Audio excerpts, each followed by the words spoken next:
As the countdown continues to the October 1st open enrollment period for the Affordable Care Act, you're primarily hearing more and more about how the change will impact individuals and your business.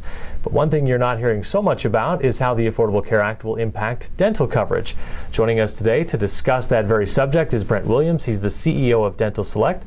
Brent, thanks for spending some time with us today. Glad to be here. Why don't we hear very much about dental insurance in this overall discussion? Is it because the health insurance side just sucks up all the oxygen in the discussion? Why not dental insurance?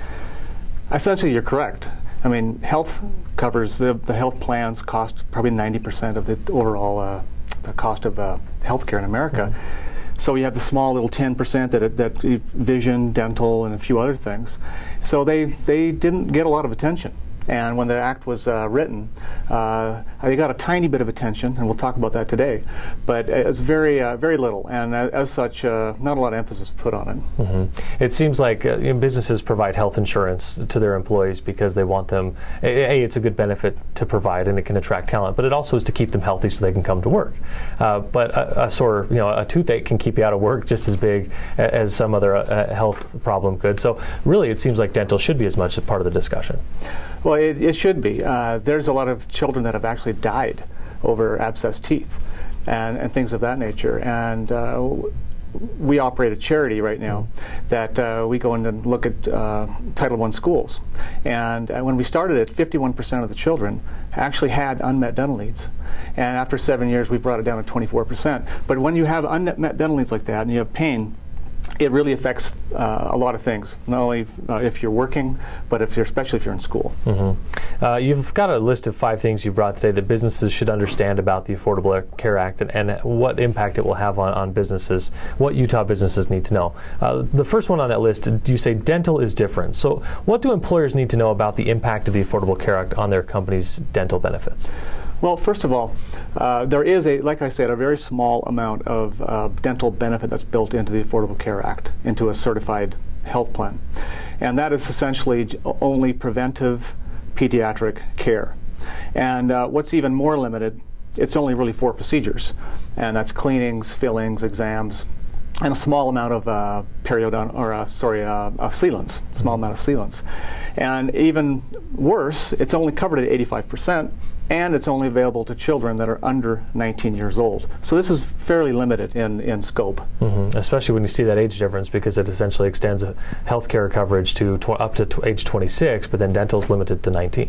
Right. So it's very inadequate. Yeah. The second thing on the list, you say mandated pediatric dental coverage is limited. So how will this limited coverage affect employees and their families? One of the problems that we have is that with an ACA plan, there's this fairly high deductible. And with a high deductible, and sometimes these deductibles are $1,000 to $3,000 plus, depending on the plan they may choose. If you put a small dental benefit inside a health plan, it's now subject to that deductible. So if you go in for some routine dental care, those 4 procedures that are covered, it's likely you're going to find that it's not going to be covered because the child has not met that high deductible.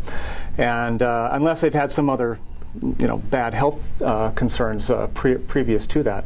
So it's really an inadequate benefit. And in fact, a lot of plans aren't even required to have it even in it. Mm-hmm. And that gets to be complicated, but so you really have to watch for, is it in there, is it not, and then what to do if it's not in there. Yeah, and that takes us to the third thing on the list. You say, and you've talked about this a bit, the embedded pediatric dental is subject to higher medical deductibles.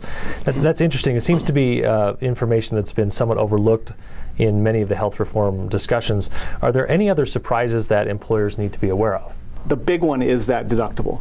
I would say that's the largest one out of them all, because a lot of people are so accustomed to having dental plans that just cover 100% of preventive, and there's really no deductible in a typical dental plan on preventive. And now all of a sudden you could have a deductible of thousands of dollars. That's where the biggest disappointment will probably be. But there's ways of preventing that. Mm-hmm. So this is what you mentioned previously, that these 3 requirements, these requirements rather, will not act in a typical manner that consumers are accustomed to. Is that right? No, they won't.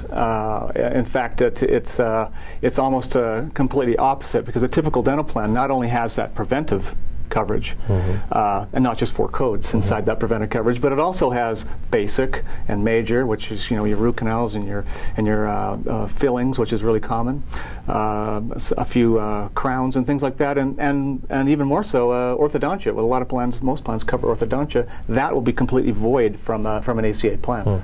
So number 4 on the list, you say keep doing what you're doing. So you're saying then that employers should not abandon their current dental plan? Absolutely not. They should keep doing what they're doing. Keep it separate. Partly because if they change and just rely on that ACA plan, they're going to lose the adult coverage. And children that are 18 to 26, which they typically have coverage, and that will reduce your overall health care. And what's even worse is employees of these companies, I think, will be disappointed. And in fact, they'll be quite shocked.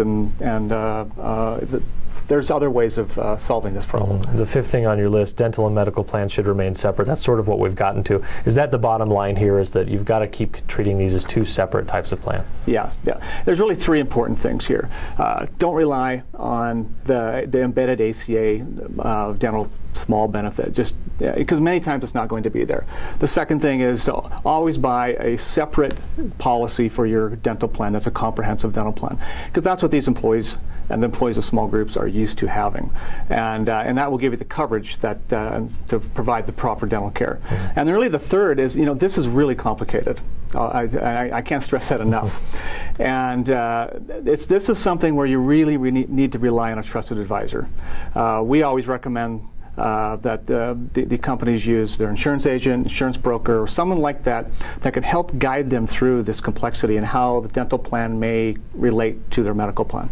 And of course, as always, take care of your teeth and they'll take care of you, right? Always brush and floss. Brent Williams is the CEO of Dental Select. Brent, thanks for spending some time with us today. Thank you. Great to be here.